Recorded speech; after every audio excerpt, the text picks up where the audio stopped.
South ఇండియాలోనే biggest sorry store మన Varahi silks మన విజయవాడ ఎంజీ రోడ్ లో ప్రారంభం.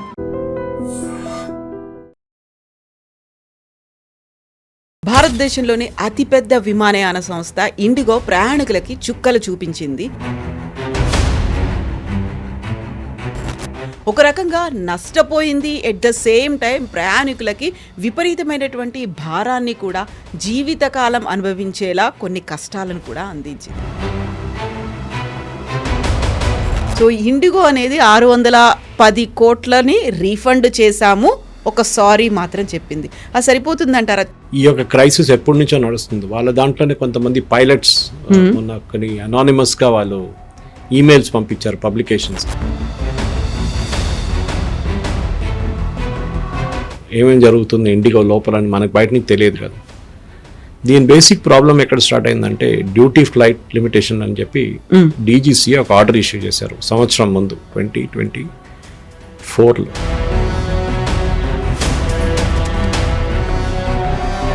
ఇప్పుడు అందరు కలిసి రామ్మోహన్ రావు మీద పడ్డారు. ఆయన రాజీనామా చేయాలి, ఆయన రాజీనామా చేస్తే ప్రాబ్లం వెళ్ళిపోతుంది. ఈ సరికొత్త రూల్స్ అనేవి తీసుకొచ్చారు, టైం లిమిటేషన్స్ అనేవి తెచ్చిన తర్వాత మిగతా ఎయిర్లైన్స్ అన్ని ఫాలో అయినప్పుడు వై ఓన్లీ ఇండిగో ఎందుకు చేయలేదు? మిగతా వాళ్ళందరూ చెక్ చేస్తున్నారు అండ్ దే హ్యావ్ 2 phases. మీరు చెప్పారు ఒక మాట దాన్ని నడిమిట్లో, వాళ్ళు ఎక్స్ట్రా ప్లేన్లు కొనుక్కున్నారని. అవును, పైలట్లు ఎక్కడ లేనప్పుడు ఎందుకు కొన్నారు? అయిపోయిందంటే మన ఆర్టీసీ బస్ లాగా ఒక డ్రైవర్ లేకపోతే ఇంకొని కూర్చోబెడతారు.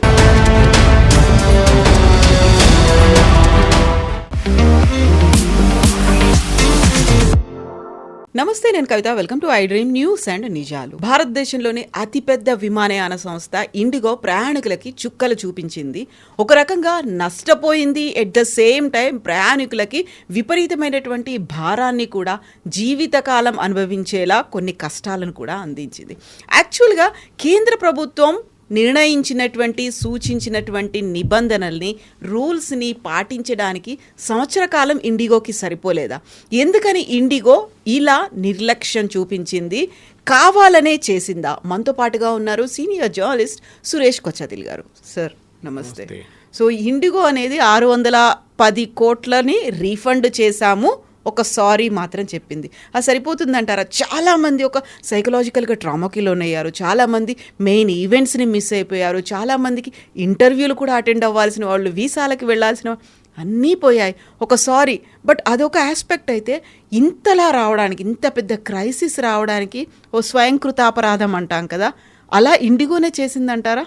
అవునండి, ఎందుకంటే ఈ యొక్క క్రైసిస్ ఎప్పటి నుంచో నడుస్తుంది. వాళ్ళ దాంట్లోనే కొంతమంది పైలట్స్ మొన్న కొన్ని అనానిమస్గా వాళ్ళు ఈమెయిల్స్ పంపించారు పబ్లికేషన్స్కి.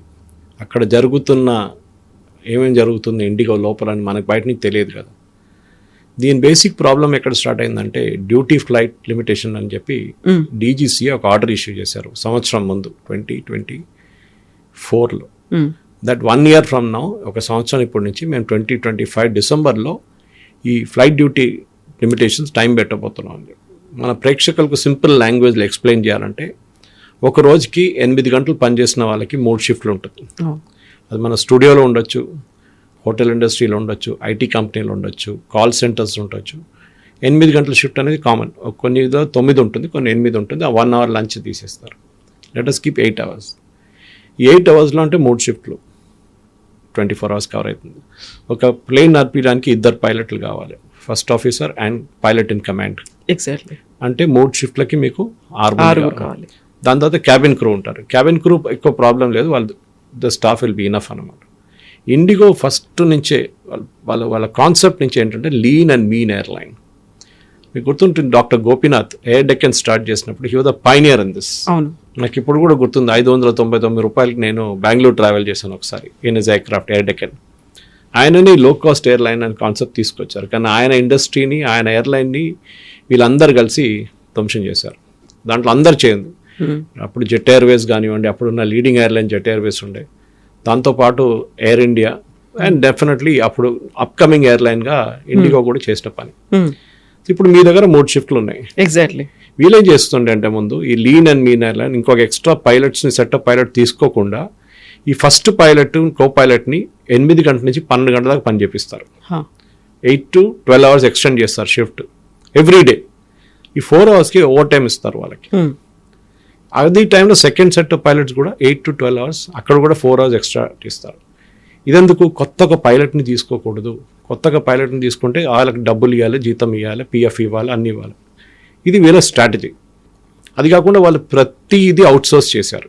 గ్రౌండ్ మూమెంట్ నుంచి మీ బస్ పికప్ నుంచి మీకు ఏం చెప్తారు, ఫుడ్ డెలివరీ అన్నీ outsource complete. Only air crew because of DGCA rules, pilot and cabin క్రూని వాళ్ళు ఫుల్ టైమ్గా పెట్టుకుంటారు. మిగతా అందరూ ఆర్ క్లీనింగ్ క్రూ అంతా outsourced. That makes sense also. అంటే ఎందుకు మీరు క్లీనింగ్ క్రూ మీ రోల్స్ మీద పెట్టుకోవాలి? ఎందుకంటే ప్రతి ఆర్గనైజేషన్ నడిపిస్తున్నప్పుడు మనం లాభాలను నడవాలని చూసుకుంటుంటాం. ఏదో ఆర్గనైజేషన్ నడిపించాలని కాదు కదా, రేపు జీతం ఇవ్వడానికో, రెంట్ కట్టడానికో, ఎలక్ట్రిసిటీ బిల్ కట్టడానికో అన్నిటికీ కావాల్సి వస్తుంది అన్నమాట. ఇప్పుడు వీళ్ళు చేశారంటే ఈ 2 షిఫ్ట్లని ఇట్లా నడిపించుకుంటూ వెళ్ళారు 12 hours. కానీ డీజీసీఏ రూల్స్ డిసెంబర్లో ఇంప్లిమెంట్ చేసినప్పుడు సడన్గా వీళ్ళు 2 షిఫ్ట్లే నడిపించగలరు. 3rd shift they cannot run. First 8 hours, second 8 hours, third 8 hours లేరు, ఎవరు లేరు, పైలట్స్ లేరు. ప్లేన్లు ఉన్నాయి, పైలట్స్ లేవు. ఏం చేస్తారు? ఇప్పుడు క్యాన్సిల్ చేసేస్తారు ఫ్లైట్స్. ఇది నడిచింది. రోజుకి ఇండిగో 2200 ఫ్లైట్స్ నడిపిస్తారు, 2200. అక్కడిక్కడ ఒక 20 ఫ్లైట్లు 30 ఫ్లైట్లు చేంజ్ అవుతూనే ఉంటుంది. కానీ యావరేజ్ 2200 ఫ్లైట్స్ పర్ డే. మీరు ఒక 24 hour విండోలో తీసుకుంటే that is about 1000 flights every hour across the country. పెద్ద లీడింగ్ ఎయిర్లైన్ అన్నమాట. కానీ వీళ్ళేం చేశారు, వీళ్ళు అనుకున్నారు గవర్నమెంట్ అంతే కదా లైట్ తీసుకుంటారు, అక్కడ వచ్చితే మనం కొంచెం దమ్కి ఇస్తే ఇట్లాంటి బంద్ చేసేస్తే గవర్నమెంట్ మళ్ళీ తిరిగి ఆ రూల్ని రిటర్న్ తీసుకుంటారు. జరిగింది కూడా అంతే.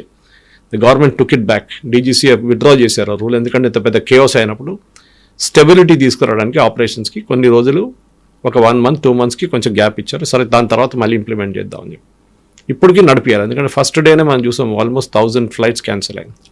మీరు చెప్పినట్టు చాలామందికి ట్రామా, చనిపోయిన వాళ్ళు వాళ్ళ పేరెంట్స్ని, ఎవరో అమ్మగారు నాన్నగారు చనిపోయిన వాళ్ళు, అమ్మాయి ఎయిర్పోర్ట్లో కూర్చొని ఏడుస్తుంది. ఒక ఆమెకి పెళ్లికి వెళ్ళాల్సి ఉంది. కొంతమంది వెడ్డింగ్ రిసెప్షన్, కప్పులు ఇక్కడ కూర్చున్నారు ఎయిర్పోర్ట్లో, వెడ్డింగ్ రిసెప్షన్ వర్చువల్గా అటెండ్ అయ్యారు. ఒక అబ్బాయి నా పెళ్ళండి నేను వెళ్ళాలి అని చెప్పుకుంటూ ఆయన చూపిస్తున్నాడు, ఇది వెడ్డింగ్ కార్డ్ చూడండి, ఈ అబ్బాయి నేనే, నా పెళ్ళి ఉంది అని. అది నెక్స్ట్ ఇస్ మీరు చెప్పినట్ల ఇంటర్వ్యూలు. అది కాకుండా చాలా మందికి ఇంటర్నేషనల్ కనెక్షన్స్, ఇక్కడ నుంచి ముంబైకి వెళ్ళి, ముంబై నుంచి ఫ్లైట్, లేకుంటే ఢిల్లీకి వెళ్ళి, ఢిల్లీ నుంచి ఫ్లైట్, అన్నీ మిస్ అయిపోయింది వాళ్ళకి. కొంతమంది దుబాయ్కి వెళ్ళేటోళ్ళు, వాళ్ళు అక్కడ వెళ్ళకపోతే వాళ్ళ రూల్ ఏంటంటే సాక్ చేసేస్తారు. వాళ్ళ ఆ టైంకి ఆ డేట్కి రాకపోతే వాళ్ళ ఉద్యోగంని తీసేస్తారు. వాళ్ళు ఏడుస్తున్నారు అక్కడ కూర్చొని ఎయిర్పోర్ట్. ఇది ఎందుకు జరిగిందంటే shear irresponsibility of IndiGo, DGCA and government of India. దీంట్లో లాస్ట్ గవర్నమెంట్ ఆఫ్ ఇండియా ఎందుకు చెప్తున్నా అంటే గవర్నమెంట్ ఆఫ్ ఇండియాకి ఎక్కువ దీని మీద రోల్ లేదు, కానీ ఉంది. ఇప్పుడు అందరు కలిసి రామ్మోహన్ రావు మీద పడ్డారు, ఆయన రాజీనామా చేయాలి. ఆయన రాజీనామా చేస్తే ప్రాబ్లం వెళ్ళిపోతుందా? సరే, ఆయన డెరిలెక్షన్ ఆఫ్ డ్యూటీ కూడా ఉండే, ఆయన డౌట్ లేదు. ఎందుకంటే ఆయనకి ఏం చెప్తారు డీజీసీ వాళ్ళు, సార్ ఎంత బాగుంది సార్, మీరు ఇంటి పడుకోండి ఇంట్లో, ఏం కాదు మేము చూసుకుంటామని చెప్తారు. That is how usually it is the culture, సర్కారీ కల్చర్ అది. మన దగ్గర director general of civil aviation అంటే వాళ్ళకి చాలా మటుకు రోల్స్ ఉంటాయి. బేసిక్లీ టెక్నికల్ నుంచి ఎయిర్క్రాఫ్ట్ ఏదైనా ఇన్సిడెంట్ జరిగితే, పైలట్లు ఏమైనా వితౌట్ లైసెన్స్ ఎక్స్టెండింగ్ వాళ్ళు ఫ్లై చేస్తే, ట్రైనింగ్ కంప్లీట్ చేయకుండా ఫ్లై చేస్తే వీళ్ళు చాలా స్ట్రిక్ట్గా యాక్షన్ తీసుకుంటారు. అండ్ అహ్మదాబాద్ ఇన్సిడెంట్ తర్వాత సేఫ్టీ అండ్ సెక్యూరిటీ కూడా చూడాలి అనేది. అండ్ ఈ చట్టం 1 year ముందే చెప్పారు ఇండిగోకి. ఎందుకంటే కరెక్ట్గా 1 year తీసుకుంటుంది ఒక పైలట్. బికాస్ మీరు సపోజ్ ఎయిర్ ఇండియా నుంచి ఒక పైలట్ ఇండిగో తీసుకోవాలంటే రారు యూజువలీ, కానీ తీసుకుంటే కూడా వీళ్ళ హైపోథెటికల్ సిచ్యువేషన్లో 1 year నోటీస్ ఇవ్వాలి ఎయిర్ ఇండియాకి ఆ పైలట్. కో పైలట్ అంటే 6 నెలల నోటీస్ పీరియడ్. మన దగ్గర యూజువల్ ఆర్గనైజేషన్ 3 నెలలు ఉంటుంది, కొన్ని 2 నెలలు ఉంటుంది. చాలా వరకు కొంతమంది చెప్పకుండానే మానేస్తారు. చేయలేం కదా అట్లా. మీరు రేపు ఒక ఫ్లైట్ నడిపియాలి, వాళ్ళు పొద్దున ఫోన్ చేస్తే పైలట్ లేడంటే ఎక్కడ పోయాడు, దట్స్ సో ఆయన కంప్లీట్గా బ్లాక్ లిస్ట్ చేసేస్తారు ఇండస్ట్రీ నుంచి. అట్లాంటి పని చేయకూడదు. ష్యూర్, మీరేదో బస్సు నడిపించడం కాదు కదా అది.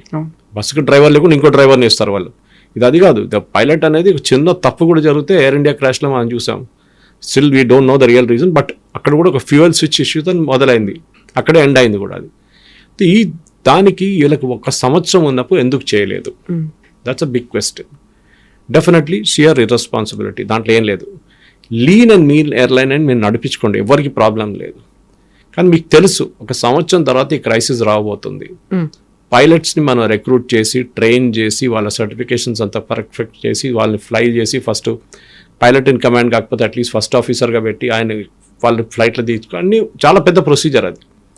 దాని నడిమిట్లో ఏం జరిగిందంటే ఎమిరేట్స్ వాళ్ళు వచ్చి ఈ ఇండిగోలో పైలట్స్ అంతా హ్యాపీగా లేరు, క్యాబిన్ క్రూ కూడా హ్యాపీగా లేరు, వాళ్ళకి జీతం ఇస్తున్నారు కానీ మొత్తం వాళ్ళు పిండి చేసుకుంటేస్తున్నారు, అంత కంప్లీట్ పని చేయించుకుంటున్నారు వాళ్ళు లేని పని కూడా ఇప్పుడు చూసుంటారు. Garbage collection in the cabin usually ముందు జరగకపోతుండే 1 year ఒక 3 సంవత్సరాల ముందు ఆలోచించండి, అట్లా ఏం లేకుండే. ఓకే, అంటే వాళ్ళు ఎవరో వస్తారు తీసుకెళ్తారు కానీ there was another crew member on board. But ఇది వాళ్ళతోనే పని చేపిస్తున్నారు. అది not that they should not do it. ఇప్పుడు నేను హోటల్ మేనేజ్మెంట్ చేశాను, నాకు తెలుసు. I started my career in Banjara. I started as a steward, వెయిటర్గా స్టార్ట్ చేశాను నా కెరియర్ నేను. అక్కడి నుంచే గ్రోన్ అప్. అది కాదు ప్రాబ్లం. మన దగ్గర డిగ్నిటీ ఆఫ్ లేబర్ అని తక్కువ ఇండియాలో, కానీ అట్ ద సేమ్ టైం మీకు చాలా క్లియర్గా తెలుసు CEO of IndiGo, MD of IndiGo, owner of IndiGo, వీళ్ళందరికీ తెలిసి ఈ ప్రాబ్లం రాబోతుందని తెలిసి కూడా వీళ్ళు రిక్రూట్ చేయడం ఇట్స్ ఎ క్రిమినల్ అఫెన్స్. అందులో 2024లో 50+ ఫ్లైట్స్ ని కొనుక్కున్నారు కూడా. ఇంకా అలాంటప్పుడు దే హావ్ టు ఇంక్రీజ్ కదా, అది ఎందుకు చేయలేకపోయారు? మీరు వాడుకుంటున్నారు మల్టిపుల్ రోల్స్. మీరు చూసుంటారు ఒకసారి ఒక పైలట్ వచ్చి ఒక ఎయిర్క్రాఫ్ట్ లో కూర్చొని సడన్ గా ఆయన వెళ్ళిపోతారు ఇంకొక ఎయిర్క్రాఫ్ట్ కి, బికాజ్ వాళ్ళు జగల్ చేస్తున్నారు. ఈ ఫ్లైట్ ని డిలే చేస్తారు, ఆ ఫ్లైట్ ముందు పోనీయండి అని చెప్పేసి. That is not correct. ఎందుకంటే ఒక పైలట్ అనగానే వాళ్ళ లైఫ్లో మీరు చూస్తే ఇన్ షార్ట్ చెప్తున్నాను నేను మీకు, పొద్దున సపోజ్ వాళ్ళ ఫ్లైట్ 6 గంటలకు ఉందంటే వాళ్ళు 4 గంటలకైనా లేవాల్సి వస్తుంది, 3:30కి లేచి స్నానం చేసి, most of them stay in hotels, వాళ్ళ హోటల్లో బుక్ చేస్తారు. కొంతమంది ఇంటికాడ నుంచి వస్తారు, బేస్ స్టేషన్ ఉంటే ఇంటికాడ నుంచి వస్తారు. స్నానం చేసి తయారై వాళ్ళకి క్యాబ్ వస్తుంది, క్యాబ్లో తీసుకెళ్తారు. క్యాబ్లో ఎక్కంగానే వాళ్ళ డ్యూటీ స్టార్ట్ అవుతుంది. The duty timing started from that time. That's the rule అన్నమాట. మీరు ఇంకా ఎయిర్పోర్ట్ చేరుకోలేదు, అక్కడి నుంచి వాళ్ళకి ఫోన్లో రిపోర్ట్స్ వస్తుంటాయి, వెదర్ రిపోర్టు, అది ఇది, ఇవాళ ఉన్న ప్యాసింజర్ లోడ్ ఫ్యాక్టర్, ఇవాళ ఉన్న లగేజ్ లోడ్ ఫ్యాక్టర్, కార్గోది అన్ని, వాళ్ళ క్యాబిన్ క్రూ మొత్తం డీటెయిల్స్. ఎయిర్పోర్ట్ వెళ్ళంగానే వాళ్ళకు మన మెట్రాలజీ డిపార్ట్మెంట్ ఒక బ్రీఫింగ్ ఇస్తారు. అక్కడ వెదర్ ఇట్లా ఉంది, అక్కడ ఇట్లా ఉంది, కొన్ని సైక్లోన్ ఎఫెక్ట్ ఉంది, క్లౌడ్స్ ఉన్నాయి, కొన్ని డిస్టర్బెన్సెస్ ఉంటుంది ఆన్ ద వే, ఇదన్నీ చెప్తారు వాళ్ళు. దాని తర్వాత వాళ్ళు ఎయిర్క్రాఫ్ట్ దగ్గర వెళ్తారు. మీరు ప్యాసింజర్స్ని తీసుకునే కన్నా 1 గంట ముందు అక్కడ వెళ్తారు వాళ్ళు. ఫ్రెష్ ఫ్లైట్ ఉంటాయి. పాత ఫ్లైట్ ఉంటే దాని నుంచి పైలట్ దిగిన తర్వాత వీళ్ళు ఎక్కొచ్చు దానికి అనమాట. వెళ్ళి చెక్ చేయాల్సి. First they have to start check list of various things ఉంటాయి వాళ్ళకు. ఒక ఎయిర్క్రాఫ్ట్కి ల్యాండింగ్ నుంచి టేక్ ఆఫ్ చేసేదాకా కంప్లీట్ సర్కిల్ ల్యాండ్ చేసి బేకి వచ్చి, బే నుంచి మొత్తం ప్యాసింజర్స్ని డీట్రైన్ చేసి మొత్తం వాళ్ళని ఎక్కించుకొని డీబోర్డ్ చేసి వాళ్ళని ఆన్బోర్డ్ తీసుకున్న తర్వాత క్లీనింగ్ నడిమిట్లో అన్నీ చేసిన తర్వాత ఫ్యూయల్ చెక్ అన్నీ చేసిన తర్వాత they have take 500 commands check చేయాల్సి వస్తుందండి. 500 చెక్స్ ఉంటుంది వాళ్ళకి. చిన్నది ఉంటుంది. Fuel gauge check, flaps check, altimeter check, ఇది చెప్తూనే ఉంటారు ఒక్కొక్కరికి. Pilot will say, co pilot will confirm, fuel switches okay okay అని చెప్తారు. అట్లా 500 చెక్లు విత్ ఇన్ 45 minutes నడుస్తుంది. ఆలోచించండి మీరు, ఎంత ప్రెషర్ ఉంటుంది వాళ్ళ మీద. టేక్ ఆఫ్ చేసే టైంలో కూడా చెక్ చేస్తూ ఉంటారు ఒక్కొక్క దాన్ని వాళ్ళు.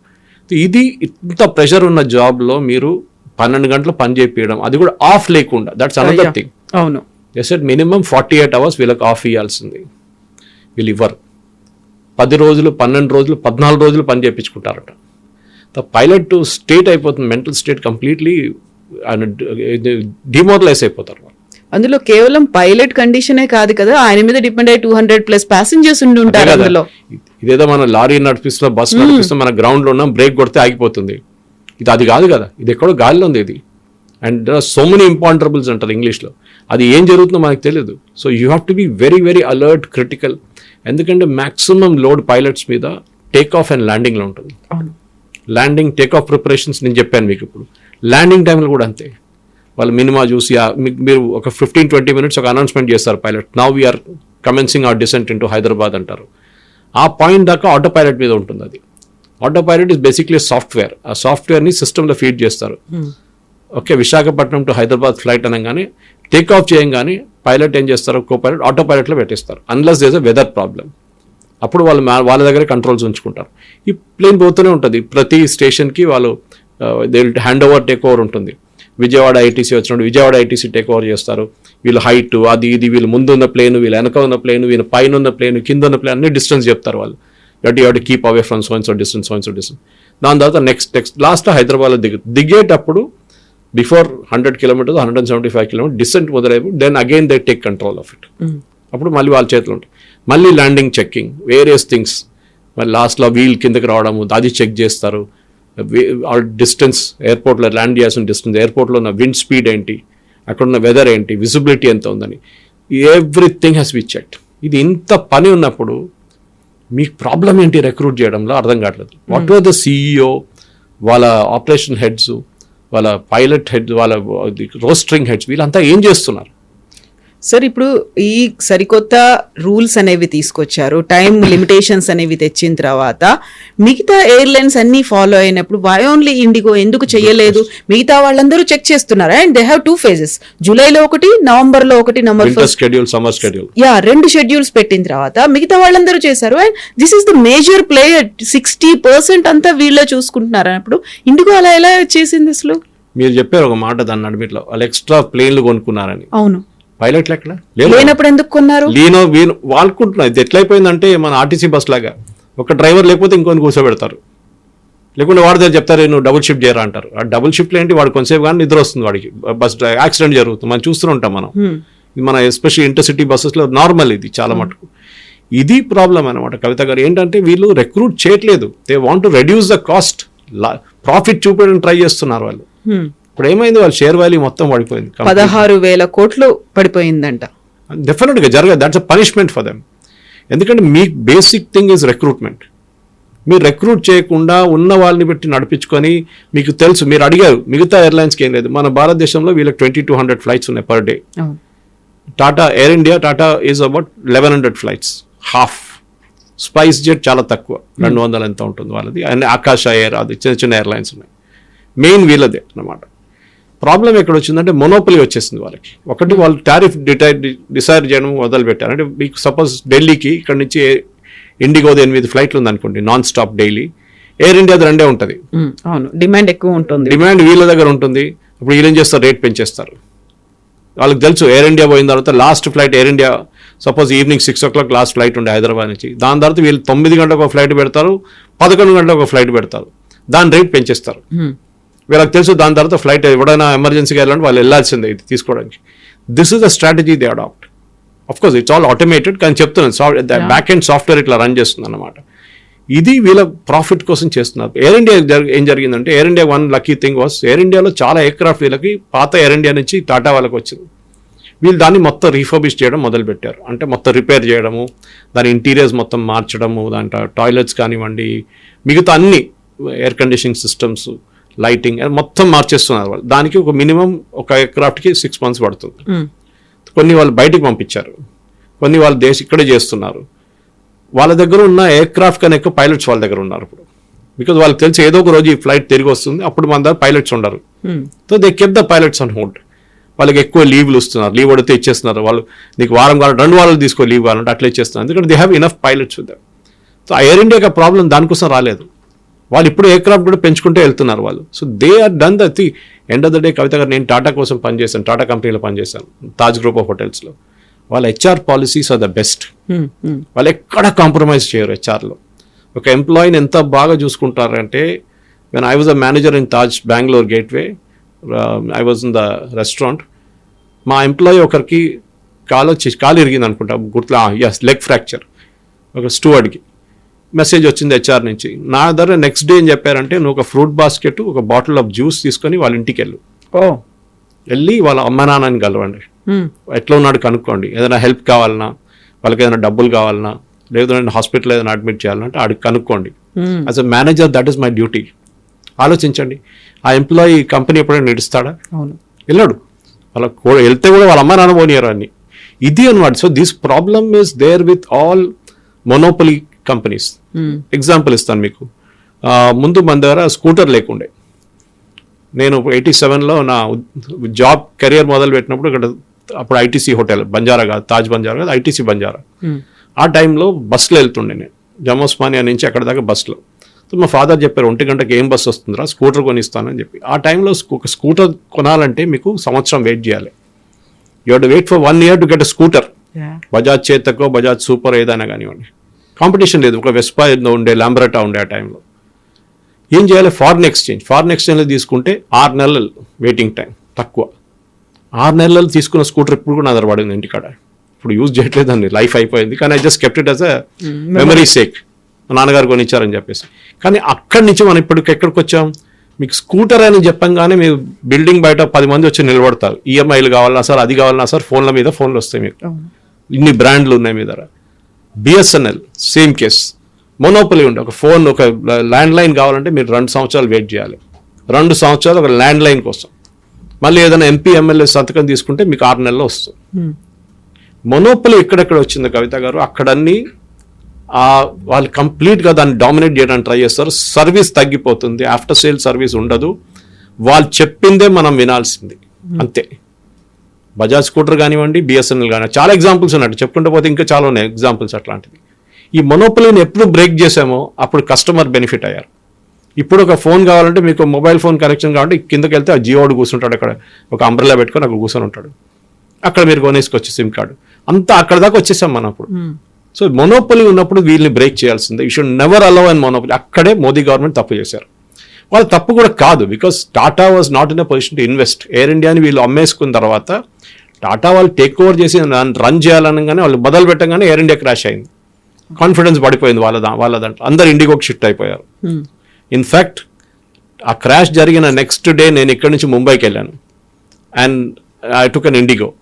నేను ఎయిర్పోర్ట్లో అందరు ముఖం చూస్తున్నా, అందరు ఫేషియల్ ఎక్స్ప్రెషన్స్ చూస్తున్నాను. అందరూ ఒక ఫియర్లో ఉన్నారు, ఎవరు మాట్లాడలేదు, నోబడీ స్మైలింగ్. ఫ్లైట్లో కూర్చున్న తర్వాత అందరు టెన్షన్లో ఉన్నారు. See the problem is very simple. వీళ్ళు టాటా వాళ్ళని ఎక్స్పాండ్ చేయనీయలేదు. మీరు చెప్పినట్టు 2 స్కెడ్యూల్స్ ఉంటుంది, summer schedule and winter schedule. వీళ్ళు డీజీసీఏకి లిస్ట్ ఇస్తారు, మేము ఇన్ని ఎయిర్క్రాఫ్ట్ ఇన్ని రూట్లో ఫ్లై చేయబోతున్నాం, అప్రూవ్ చేయండి అని. వాళ్ళు అక్కడెక్కడ చూసి అక్కడ 2-3 కొట్టేసి సరే ఓకే అని చెప్తారు. అక్కడ కూడా వీళ్ళకి మొనోప్లీ వచ్చేసింది. ఒక రూట్లో 12 ఫ్లైట్లు, ఒక రూట్లో 8 ఫ్లైట్లు, మిగతా కాంపిటేటర్స్కి 2 ఫ్లైట్లే ఉంటుంది. So you're dominating the entire thing. So మీరు ఏం చెప్తే పబ్లిక్ వినాల్సిందే. ఇది ప్రాబ్లం వచ్చింది అనమాట. సో ఇప్పుడు ఏం చేయాలంటే ఇప్పుడు రామ్మోహన్ రావు గారి మీద అందరు పడ్డారు కలిసి, కానీ ఆయన టెక్నికల్ నాలెడ్జ్ లేదండి. డీజీసీఏ ప్రాబ్లం ఉంది. డీజీసీఏలో బ్యూరోక్రాట్స్ కూర్చుంటున్నారు, వీళ్ళు డిటర్మైన్ చేస్తున్నారు. టిపికల్ గవర్నమెంట్ డిపార్ట్మెంట్ లాగా పనిచేస్తారు. ఒక యాక్సిడెంట్ జరిగేదాకా వాళ్ళు లేవరు, యాక్సిడెంట్ అయితే కూడా వాళ్ళు ఎయిర్లైన్ మీద బ్లేమ్ చేస్తారు. మీరేం చేశారు? You are suppose be checking everything. 6 నెలల ముందు మీరు ఇండిగో దగ్గర అడిగారా, మీకు ఇది రాబోతుంది ఫ్లైట్ డ్యూటీ లిమిటేషన్ టైం, మీరు ఇంతమంది పైలట్ 126 తక్కువ పడ్డారు, వాళ్ళకి 126 పైలట్స్ని తీసుకున్నారా, రిక్రూట్ చేశారా? ఎందుకు అడగలేదు? వీళ్ళు అడగలేదు, వాడు చేయలేదు. ఇది జరిగిందన్నమాట.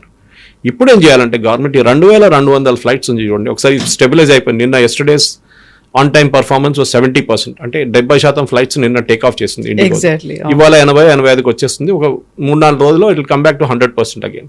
కానీ lesson from the entire argument is simple sir Kavitha గారు. 2200 ఫ్లైట్ని మీరు తగ్గించి 1700కి తీసుకురండి. వాళ్ళకి రూట్ పర్మిషన్ ఇవ్వకండి. టాటా వాళ్ళని, ఎయిర్ ఇండియా అని చెప్పండి, మీరు మీ ఫ్లైట్ని పెంచండి అని చెప్పి. బట్ ఇట్ షుడ్ హ్యాపెన్, 2 ఒకటేసారి జరగాలి. ఎందుకంటే వీళ్ళు పెంచలేదు, వాళ్ళని తగ్గిస్తే మళ్ళీ ఇదే ప్రాబ్లం రాబోతుంది. టికెట్స్ ఉండవు, ప్యాసింజర్స్ వచ్చి ఎయిర్పోర్ట్లో కొట్లాడుతుంటారు. సో మీరు 2 ఒకటేసారి చేయాలి. టాటా వాళ్ళని ఎంకరేజ్ చేయండి, మీరు ఎక్కువ రూట్లో ఫ్లై చేయండి, వీళ్ళ ఫ్లైట్ తగ్గించండి కంపల్సరీగా. వాళ్ళు ఏడుస్తారు, అదేంటి మీరు ఇట్లా కాంపిటీషన్, మన ఫ్రీ కాదా, డెమోక్రసీ కాదా, కోర్టు కూడా వెళ్ళొచ్చు కావాలంటే. ఆ టైంలో స్పైస్ జెట్ ఉన్నారు, వాళ్ళ దగ్గర అడగండి మీరు ఆపరేట్ చేస్తారా లేదా, మీకు ఇంట్రెస్ట్ ఉందా లేదా. మారెంట్స్ తర్వాత అది మొత్తం company SpiceJet has gone into big problem. Akasa Air కూడా. ఈ ప్రాబ్లం ఎక్కడ వచ్చిందంటే మన టైంలో ఒక టైంలో మన దగ్గర 6-7 ఎయిర్లైన్ కంపెనీలు ఉండేవి. నేను చెప్పాను చూడండి, ఫస్ట్ ఎయిర్లైన్ వచ్చింది ఒక ఈస్ట్ వెస్ట్ ఎయిర్లైన్స్ అని మీకు గుర్తుంటుంది. ఓకే, కేరళ నుంచి ఒక they was gentlemen who started it. దాని తర్వాత అది దావూద్ ఇబ్రాహిం గ్యాంగ్ ఫండింగ్ అని చెప్పి అది బంద్ చేయించేశారు గవర్నమెంట్. ఎయిర్ డెక్కన్ వచ్చింది. ఎయిర్ డెక్కన్ చాలా బాగా నడిచింది, కానీ కాన్సెప్ట్ వైజ్ లో కాస్ట్ ఎయిర్లైన్. ఫుడ్ దొరకదు, మీ బ్యాగేజ్ కోసం పే చేయాల్సి వస్తుందని, but still it was good. దాన్ని వీళ్ళందరూ కలిసి బంద్ చేయించారు. కింగ్ ఫిషర్ వచ్చింది, ఆయన ఇంకో లైన్లో వెళ్ళిపోయాడు. హై లగ్జరీ ఫుల్ సర్వీస్ అని అప్పులు తీసుకున్న బ్యాంక్ లోన్ కట్టలేక ఆ కంపెనీ బంద్ అయిపోయింది.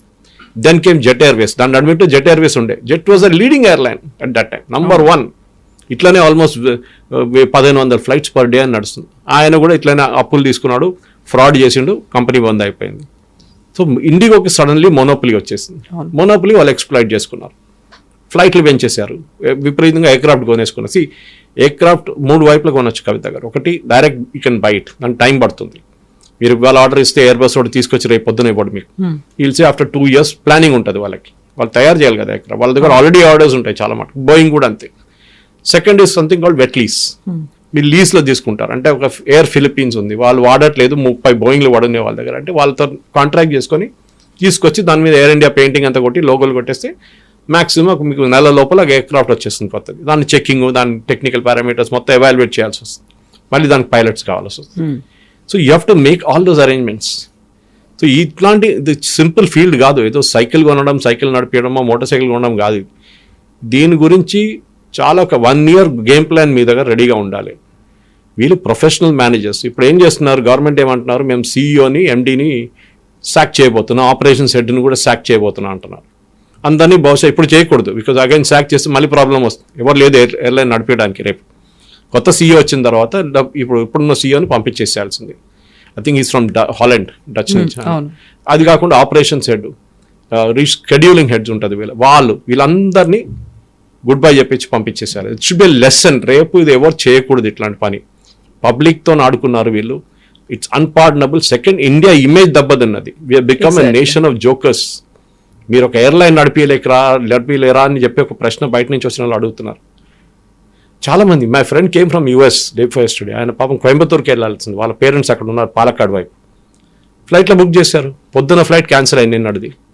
ఆయన పాపం 1 week వచ్చారు, కరెక్ట్ ఎగ్జాక్ట్ షెడ్యూల్ పెట్టుకుని, చాలా tight schedule. Second afternoon flight book చేశారు, అది క్యాన్సిల్ అయింది. మళ్ళీ ఈవినింగ్ బస్సు బుక్ చేశారు, ఆ బస్సులో వెళ్తే బెంగళూరు దగ్గర బ్రేక్ డౌన్ అయింది అది. And finally must have reach by about some 2 o'clock or something, where is supposed to morning 8 o'clock చేరుకోవాల్సిన మనిషి. ఆలోచించండి, ఆయన మెంటల్ స్టేట్ ఆలోచించండి. హాఫ్ షెడ్యూల్ అంతా ఎయిర్పోర్ట్ లోనే అయిపోయింది. అదే 1 week లో అట్లీస్ట్ ఈ didn't go to the airport. దానికి ముందే మెసేజ్ వచ్చేసింది ఫ్లైట్ క్యాన్సిల్ అయిందని చెప్పి. At least that is thankfully. Shamshabad దాకా వెళ్ళి అక్కడ కూర్చొని మళ్ళీ మనం చూసాం చాలా మటుకు సీన్లు చూస్తున్నాం. కొంతమంది కోపం వస్తే వాళ్ళు గ్రౌండ్ స్టాఫ్ ని కొట్టడానికి వెళ్తున్నారు. వాళ్ళ తప్పు లేదండి, కౌంటర్ స్టాఫ్ ని కొట్టి మీరు ఏం చేసుకుంటారు, మీ ఫ్రస్ట్రేషన్ తీర్చుకుంటారు మీరు అంతే. వాళ్ళ తప్పు కాదు, వాళ్ళ బాసెస్ కూర్చున్నారు ఢిల్లీలో, బాంబేలో ఎక్కడ కూర్చున్నారు, వాళ్ళని అడగాలి. ఇప్పుడు వాళ్ళని ఎంక్వైరీకి పిలిపించారు, ఇవాళ వాళ్ళకి మార్చింగ్ ఆర్డర్స్ అంటే రెసిగ్నేషన్ చేయమని ఆర్డర్ ఇచ్చేస్తారు. గవర్నమెంట్ ఇది ఒక లెసన్ నేర్చుకోవాలి దీని నుంచి. మైక్రో మేనేజ్మెంట్ గవర్నమెంట్ చేయకూడదు. Government is not in the running business of running business అంటారు, కరెక్ట్. మీరు ఎయిర్ ఇండియా అమ్మేసిన చాలా మంచి పని చేశారు, గవర్నమెంట్ పని కాదు అది. అట్లనే మీరు చాలా మటుకు ప్రైవేటైజేషన్ చేస్తున్నారు, good thing. But steel factory లాగా కాదు కదా. గవర్నమెంట్ ఒక స్టీల్ ఫ్యాక్టరీ అమ్మేస్తే ఆయన నడిపించకపోతే టాటా స్టీల్ వాళ్ళు ఉన్నారు, వాళ్ళదే ప్రొడక్షన్ ఎక్కువ చేసుకుంటారు, వాళ్ళకి public will not get impacted generally. But మనకు ట్రావెలింగ్ మోడ్లో ఉన్నప్పుడు, ఒక ట్రైన్ కానీ ఒక ప్లేన్ కానీ ఉన్నప్పుడు మనం మొత్తం షెడ్యూల్ అప్సెట్ అయిపోతుంది మనది. ఒక ప్లేస్కి మనం ప్లాన్ చేసుకుంటే, అది కూడా పీక్ సీజన్ ఇప్పుడు, this is the Christmas new year season. ఇట్లాంటి టైంలో మీరు ఇట్లాంటి పని చేస్తే అది కావాలని చేసినట్టు నాకు డౌట్ ఉంది. ఎందుకంటే వీళ్ళు కావాలని చెప్పి 64,000 రేటు ఇక్కడ నుంచి బాంబేకి, ఇక్కడ నుంచి ఢిల్లీకి, మీరు యూఎస్కి వెళ్ళొచ్చు ఆ డబ్బుల్లో, అంత రేట్లు. Then again government had to bring it down, price cap చేయాల్సి వచ్చింది. ఇది ఏపోతుందంటే గవర్నమెంట్ కూడా, స్పెషల్లీ సివిల్ ఏవియేషన్ మినిస్ట్రీలో ఇంగ్లీష్ చెప్తారు, గుర్రాలు పోయిన తర్వాత హార్సెస్ వెళ్ళిపోయింది, blocking the stable after that, locking వెళ్ళిపోయిన గుర్రాలు బయటికి. ఇంకేం చేస్తారు మీరు? You should have seen this before. చాలా మటుకు మోదీ గవర్నమెంట్ వ్యతిరేకమైన క్రిటిసిజం ఏంటంటే, మీరు ఇది ప్లాన్ చేయలేదు, ఏవియేషన్ మినిస్టర్ ఏం చేస్తున్నారు, డీజీసీ ఏం చేస్తున్నారు, ఇది మొత్తం ఒక రివ్యూ కావాల్సి వస్తుంది. ఇది ఒక్కటే కాదు, ఫర్ ఎగ్జాంపుల్ ఈవెన్ రైల్వేస్ని ఒక్కొక్కసారి మనుషులు తిడుతుంటారు, ట్రైన్ లేట్ అవుతుందని. కానీ ఎన్ని ట్రైన్స్ పోతున్నాయి, there are thousands of trains running across the country అనమాట. వాళ్ళ నడిమిట్లో వాళ్ళు యాక్సిడెంట్ కాకుండా టైంలో నడిపించడము, వందే భారత్ కానీ మిగతా train, it is going on. మీరు అప్రిషియేట్ చేయాలి అది. అక్కడ కూడా వాళ్ళు చెప్పొచ్చు కదా, రేపు మా దగ్గర ఇంజిన్ డ్రైవర్ లేరు, మీరు ఎవరు తీసుకోమన్నారు వందే భారత్, మా దగ్గర నడిపించడానికి ఎవరు లేరు, అక్కడ పక్కన పడేస్తాం, ప్యాసింజర్ సంగతి ఏంటి మళ్ళీ. So they are planned in advance. వాళ్ళకి ట్రైనింగ్ ఇచ్చి, వందే భారత్ లాంటి మోడర్న్ ట్రైన్స్కి ట్రైనింగ్ ఇచ్చి నడిపించడము, దాంట్లో ఉన్న స్టాఫ్, దాంట్లో ఉన్న కేటరింగ్ స్టాఫ్, దాంట్లో ఉన్న గార్డ్, మిగతా టీటీఈలు, everything he's be micro manage. Problem ఎక్కడ వచ్చిందంటే, గవర్నమెంట్ ఇప్పుడు ఎయిర్లైన్ నడిపించడానికి వెళ్తే అది that is not the right thing. IndiGo వాళ్ళ రెస్పాన్సిబిలిటీ అండి. వాళ్ళు లక్షల జీతం ఇచ్చి వీళ్ళు పెట్టుకున్న వాళ్ళని, పైన టాప్ మేనేజ్మెంట్, వాళ్ళు చేయకపోతే వాళ్ళ ఇంటికి పంపించేస్తారు. That is there in every sector. For example even మన స్టూడియోలో మనం ఒక ఛానల్ నడిపిస్తున్నప్పుడు we plan for the day. పొద్దు నుంచి సాయంత్రం దాకా షూట్లు, ఎన్ని షూట్లు ఉంటాయి, ఎన్ని షెడ్యూల్ ఉంటాయి 8 గంటల్లో, లంచ్ ఎప్పుడు చేస్తారు, గెస్ట్లు ఎప్పుడు వస్తారు, ఏ కెమెరామెన్ ఉంటారు, దాని తర్వాత నెక్స్ట్ ఎడిటింగ్ స్టేజ్కి అక్కడ ఒక టీం, ఒక మేనేజర్ కంట్రోల్ చేస్తారు వాళ్ళు. అది ప్రొఫెషనలిజం. అది కాకుండా భగవాన్ జానే నడవని అంటే ఎట్లా నడుస్తుంది అని చెప్తే కాదు, యాంకర్ వెళ్ళి కెమెరా ఆన్ చేసుకుంటారంటే మళ్ళీ that is not a point. So ఈ IndiGo management is totally responsible, and being irresponsible they should be sack, దాంట్లో డౌట్ లేదు. కానీ ఇదొక లెసన్గా మనం గవర్నమెంట్ రాసి పెట్టుకోవాలి. That this kind of incident, ఎందుకంటే మొత్తం దేశాన్ని ఆపేశారు వాళ్ళు ఒకటే ఒక 2 days లో మొత్తం country has come to stand still. Exactly. ఎందుకంటే ముందు ఎయిర్లైన్ ట్రావెల్ అనేది చాలా లగ్జరీ ఉండే ఒక టైంలో, ఇప్పుడు మిడిల్ క్లాస్ వాళ్ళు మొత్తం అదే ట్రావెల్ చేస్తున్నారు, ఎందుకంటే టైం సేవ్ అవుతుంది మీకు. ఎక్కడ 24 గంటలు నాకు ఇక్కడ నుంచి కేరళకి వెళ్ళడానికి నేను 1.5 hours ఐల్ బీన్ కొచ్చిన్, అదే అడ్వాంటేజ్ అన్నమాట. కానీ దానికోసం కూడా మమ్మల్ని మీరు వెళ్ళనియట్లేదు, మీరు షెడ్యూల్స్ మెయింటైన్ చేయట్లేదు. ఏదో ఒకటే వన్ ఆఫ్ స్టేజ్, వర్షం పడ్డది, వరదలు వచ్చినాయి, ఎయిర్పోర్ట్లో నీళ్ళు మొత్తం, that I can understand. But this is not that. ఇది sheer irresponsibility. Air India, DGCA, sorry not Air India, IndiGo and DGCA ఇద్దరిని they are at fault. So ఇప్పుడేమో ఇంత జరిగింది, వీఆర్ సారీ, సిన్సియర్లీ అపాలజీస్ అని చెప్పిన తర్వాత, ఇంత క్రైసిస్ అయిపోయిన తర్వాత they have suddenly shaped A committee, crisis management group అనేది ఒక దాన్ని ఏర్పాటు చేసుకున్నారు. వీటన్నిటిని మేము రెగ్యులేట్ చేస్తాం, వీటన్నిటిని మానిటర్ చేస్తాము అనేది. ఫస్ట్ చేయాల్సిన దాని మీద దృష్టి పెట్టట్లేదు, పైలట్ల గురించి మాట్లాడట్లేదు. But crisis management group is going to tackle all these things అంటే నిజంగా నమ్మాలనిపిస్తుంది అంటారా? ఇండియాలో మనం ఎప్పుడు అంటాం జుగాడ్ అంటాం, మనది యా అప్పటికప్పుడు ఏదో తప్పించుకోవడానికి నడిపించుకుంటాం. బ్యాండెడ్ సొల్యూషన్ అది అయిందా, సర్జరీ కావాలంటే సర్జరీకి టైం లేదు, డాక్టర్ బ్యాండెడ్ పెట్టేస్తే అయిపోతుంది కదా. ఇది దట్ ఈస్ యాటిట్యూడ్ అన్నమాట. క్రైసిస్ మేనేజ్మెంట్ ఎందుకు వచ్చింది? First of all crisis management కావాలి. ఫర్ ఎగ్జాంపుల్ ఎప్పుడైనా ఎయిర్లైన్ ఇండస్ట్రీలో చాలా మటుకు క్రైసిస్ మేనేజ్మెంట్ గ్రూప్స్ ఉంటారు. ఒక ప్లేన్ క్రాష్ అయితే దాంట్లో ఉన్న 200 మంది వాళ్ళ ఫ్యామిలీస్ని కాంటాక్ట్ చేయాలి, ఫస్ట్ వాళ్ళని ఇన్ఫార్మ్ చేయాల్సి వస్తుంది. That is the most shocking thing to do. So నేను చాలా మటుకు పుస్తకాలను, for example the book called Airport by Arthur Hailey, చాలా సంవత్సరాల ముందు రాశారు ఆయన. బ్యూటిఫుల్లీ మెన్షన్ ఎయిర్పోర్ట్ అనేది ఏంటి, ఎయిర్లైన్ అంటే ఏంటి, how do the manage things. ఒక ఫిక్షనల్ అది యాక్చువల్లీ ఇదంటే ఐ థింక్. కానీ ఇట్ రియలీ షోస్ క్రైసిస్ జరిగితే. For example one of the best airline systems in the world Scandinavian airline system అని ఉండే, SAS. దే వర్స్ వాళ్ళకి ఎంత బాగా నడిపిస్తారంటే ఫ్రంట్లో ఉన్న స్టాఫ్కి ఆథరైజేషన్ ఇచ్చేసారు. ద డెస్క్లో కూర్చొని మీద వెళ్ళి చెక్ ఇన్ చేస్తారు చూడండి, వాళ్ళకి ఆథరైజేషన్ ఇచ్చారు. లగేజ్ 15 kgs ఉంది, కానీ మనం 18 kgs తీసుకెళ్ళాము. ఏం చేయాలి మీరు? లాంగ్ టర్మ్ కస్టమర్ రిటైన్ చేయడానికి మీరు sorry can carry on, no problem, 3 kilos మీరు తీసుకోవాలండి, ప్రాబ్లం లేదు. లేదు మీరు 3 kilos డబ్బులు ఇచ్చేయాల్సిందంటే then next time they will not fly you. డెలిబరేట్గా చేస్తే ఒకటి. మనం ఒక వీడియో చూస్తాను, మన జస్పాల్ భట్టి గారిది, ఇప్పుడు తిరుగుతుంది మొత్తం అది ఇప్పుడు తిరుగుతుంది. It shows exactly, I mean he predicted those days that ఇట్లా జరుగుతుంది అనేది. ఇది ప్రాబ్లం మన దగ్గర కాస్ట్ కటింగ్ చేయండి, ఎవరు వద్దంటలేరు. కానీ cost cutting should not be at the cost of stopping an airline అన్నమాట. మొత్తం ఎయిర్లైన్ ఆపేశారు మీరు, అది తప్పు మీది. ఇప్పుడు క్రైసిస్ మేనేజ్మెంట్ వీఆర్ సారీ అంటే ఏమవుతుంది? Patient is died, now you're saying sorry about it, I can't do anything. Operation బాగానే జరిగింది కానీ patient is died. It is shear irresponsibility. వీళ్ళ అరెగెన్స్ ఒకటి, ఈ మొనోపలి ఉన్నదాకా అరెగెన్స్ ఉంటుంది. BSNL ఒకసారి ఫోన్ స్పాయిల్ అయితే మా ఊర్లో నాకు ఇప్పుడు కూడా గుర్తుంది. BSNL ఉన్నప్పుడు హే డేస్లో మా మమ్మీ చెప్తుండే 30 రోజులు 25 రోజులు BSNL ఫోన్ పనిచేయదండి. ఇప్పుడు పక్కన పెట్టేశారు, ఇప్పుడు ఎవరు వాటర్ కూడా లేదు, ఇప్పుడు సరెండర్ చేసేసారు దాన్ని. నేను కూడా చేశాను ఇక్కడ ఉన్నప్పుడు అల్వాల్లో. For 20 years I used BSNL. అది సరెండర్ చేసి పడేసాను, దాంతో అక్కర్లేదు. ఈ మొబైల్ ఉన్నప్పుడు అంతా అక్కర్లేదు మనకి, we don't need a land line at all. కానీ యాటిట్యూడ్ చాలా ఇంపార్టెంట్. నేను రేపు వస్తాను, ఎల్లుండి వస్తాను, ఎవరు nobody will bother about you after that. ఎవరు టుడే కస్టమర్ సర్వీస్ అనేది అన్నిటికంటే. ఇండియాలో ప్రాబ్లం ఏంటంటే, ఒక వాషింగ్ మిషన్ కొన్నా కానీ, ఒక కార్ కొన్నా కానీ, ఒక బైక్ కొన్నా కానీ, మీరు తార్ గురించి కంప్లైంట్ చూస్తూనే ఉంటారు మీరు చాలా మటుకు. మహీంద్రా తార్ గురించి ఎవరు పట్టించుకోవట్లేదు, అది ఇదని చెప్పి. సర్వీస్, ఆఫ్టర్ సేల్ సర్వీస్ అని మన కంట్రీలో ఇట్స్ అన్ ఆక్సిమోరాన్ అంటారు ఇంగ్లీష్లో. అది లేదు, అట్లాంటి ఒక వర్డే లేదు. ఆఫ్టర్ ఒక ప్రోడక్ట్ అమ్మేసామా అయిపోయింది, కథం. It is now their problem. అరే ఇది స్పాయిల్ అయింది, అది స్పాయిల్ అంటే సార్ రేపు వస్తాము, ఎల్లుండి వస్తాము. ఆ యాటిట్యూడ్ వచ్చేదాకా, సర్వీస్ యాటిట్యూడ్ వచ్చేదాకా యూ విల్ సఫర్. కాంపిటీషన్ ఉంది. ఇప్పుడు చూడండి, గల్ఫ్ రూట్స్ నుంచి మీకు ఎన్ని ఎయిర్లైన్స్ ఉన్నాయండి? ఫ్లై దుబాయ్ అని వాళ్ళ దాంట్లో 2 airlines పెట్టుకున్నారు వాళ్ళు. దుబాయ్లో ఎమిరేట్స్ ఉంది, ఫ్లై దుబాయ్ ఉంది. అటువైపు ఏమో ఎతిహాద్ ఉంది, ఇక్కడేమో ఖతార్ ఉంది. ఇలా కాంపిటీషన్ చూడండి. అక్కడ మొనోపలి ఉంది అనుకోండి, ఒకటే ఎయిర్లైన్ ఉంటే that fellow will dictate everything. మీరు ఎప్పుడు ఫ్లై చేయాలి, మీరు ఎప్పుడు దిగాలి, మీరు ఎప్పుడు ఏం తినాలి, మొత్తం ఆయన డిక్టేట్ చేస్తారు వాళ్ళు. They bought in competition. Competition ఎక్కడైనా ఇస్ గుడ్, ఉండాల్సిందే. దాంతోనే రేట్లు తగ్గుతుంది, కస్టమర్ సాటిస్ఫాక్షన్ కూడా ఇంక్రీజ్ అవుతుంది. ఎస్ సార్, చూద్దాం ఏమవుతుంది అనేది. Thank you so much sir. And for more videos, Please subscribe to iDream. Please subscribe to iDream. Please subscribe iDream. And please subscribe to iDream. For more videos, subscribe to iDream. please like, share and subscribe to the channel. Congratulations, iDream. Subscribe to iDream. Subscribe to iDream. So subscribe to iDream Media. IDream team అందరికి huge congratulations. Please subscribe iDream Media. Please subscribe to iDream.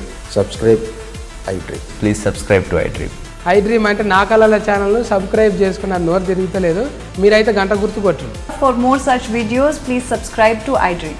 Subscribe to iDream. Please subscribe to iDream. Please subscribe iDream Media. Please do subscribe to iDream. Please subscribe to I dream media. For best entertainment and information, please subscribe iDream. And don't forget to subscribe to iDream.